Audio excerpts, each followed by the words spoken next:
ఈరోజు లంచ్లోకి సొరకాయ ఎనుపు తాలింపు అయితే చేశానమాట. టేస్ట్ అయితే చాలా బాగుంది. హాయ్ అండి అందరికీ, అందరూ ఎలా ఉన్నారు? బాగున్నారా? నేనైతే చాలా బాగున్నానండి. ఇది వచ్చేసి గురువారం రోజు వ్లాగ్ అనమాట. మార్నింగ్ లెగవగానే ఒక పక్కన రైస్ పెట్టేసా, ఇంకొక పక్కన అయితే ఎగ్స్ బాయిల్ చేస్తున్నా అనమాట. అందులో కొంచెం సాల్ట్ వేస్తాను, ఎగ్స్ బాగా ఉడుకుతాయని చెప్పేసి. సొరకాయ కూర చేద్దామని చెప్పేసి సొరకాయ అయితే తీసాను.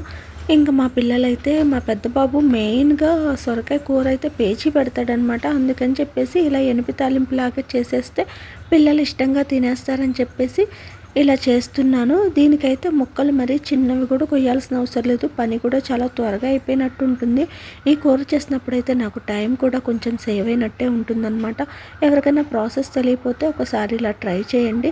ఎప్పుడు కూర కాకుండా కొంచెం ఒక్కొక్కసారి ఒక్కొక్క రకంగా చేస్తే కొంచెం డిఫరెంట్గా ఉంటే ఇష్టంగా తింటారు కదా. ముందైతే సొరకాయ ముక్కల్ని కుక్కర్లో వేసేసుకొని ఉప్పు, కారం, పసుపు, చింతపండు, వాటర్ వేసుకొని ఒక 5-6 విజిల్స్ వచ్చిందాకైతే ఉడికించుకోవాలన్నమాట. తర్వాత అయితే దీన్ని మెత్తగా మెదిపేసుకొని తాలింపు పెట్టుకోవడమే చాలా ఈజీగా అయిపోతుంది.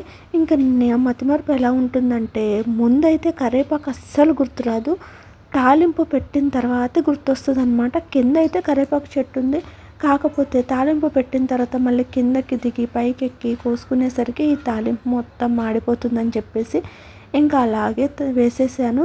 కిందకి వెళ్ళినప్పుడు మాత్రం కరివేపాకు అస్సలు గుర్తుండదండి, అదేంటో నాకు అర్థం కాదు. ప్రత్యేకంగా వెళ్ళాలంటేనేమో బద్ధకం అనమాట, అలా ఉంటుంది. ఇంకా ఎగ్స్ అయితే బాయిల్ చేసేసాను, ఇంకా ఒలిచి పక్కన పెట్టేస్తున్నా. మా పిల్లలకైతే రైస్ చల్లారి పెట్టాను అనమాట. ఇంకా వాళ్ళకైతే స్కూల్ టైం అయిపోయింది, లంచ్ బాక్స్లో అన్నీ పెట్టేసి పంపిస్తున్నాను. వాళ్ళ వ్యాన్ అయితే 8:20కి వస్తుందన్నమాట. అందుకని చెప్పేసి అంత హడావుడిగా పని చేయాల్సిందే. నేను మార్నింగ్ 6 to 9 అయితే నాకు అస్సలు టైం ఉండదు, చాలా బిజీగా ఉంటానన్నమాట. వాళ్ళు వెళ్ళిన తర్వాత అయితే ఇంకా ఇల్లంతా ఊడ్చేసి వంటగది, ఇల్లు మొత్తం అంతా ఊడ్చుకుంటూ వస్తాను. వీడియో అయితే పూర్తిగా అన్నీ తీయలేదండి, లాంగ్ ఎక్కువైపోతే మళ్ళీ రీచ్ తక్కువ ఉంటుంది కదా, స్టార్టింగ్ ఎందుకులే అని చెప్పేసి మీకు కొంచెమే చూపించాను. ఇంకా ఎర్లీ మార్నింగే మిషన్ వేసేసాను అనమాట. బట్టలన్నీ ఎండేస్తున్నాను.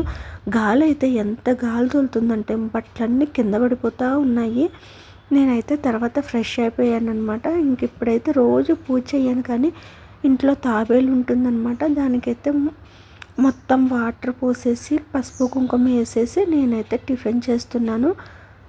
రాత్రి ఉప్మా చేసా కదా, షార్ట్ వీడియో అయితే పెడతాను, ఉప్మా వీడియో. ఇంకా డిన్నర్లోకి ఉప్మా చేసి అదే కొంచెం ఉప్మా ఎక్కువ ఉంచుకున్నాను అనమాట. మార్నింగ్ కూడా తినేయచ్చు, మళ్ళీ 2 సార్లు చేయడం ఎందుకులే అని చెప్పేసి పిల్లలకైతే టిఫిన్ తెప్పించేశాను. ఇంకా నేనైతే షాప్కి వెళ్తున్నాను అనమాట. మార్నింగ్ 6 to 9 నా పనులు అయితే ఇలా ఉంటాయండి, బిజీగా ఉంటాయి. ఎవరికైనా నచ్చితే మాత్రం ప్లీజ్ లైక్ చేసి సబ్స్క్రైబ్ చేసుకోండి. ఇంకా షాప్కి రాగానే ఫస్ట్ నేను చేసే పని ఏంటంటే టీ తాగడం. కొంచెం రిలాక్సింగ్ ఉంటుంది టీ తాగితే, టిఫిన్ చేయగానే టీ తాగాలన్నమాట. ఇది ఈరోజుటి వీడియో. బాయ్.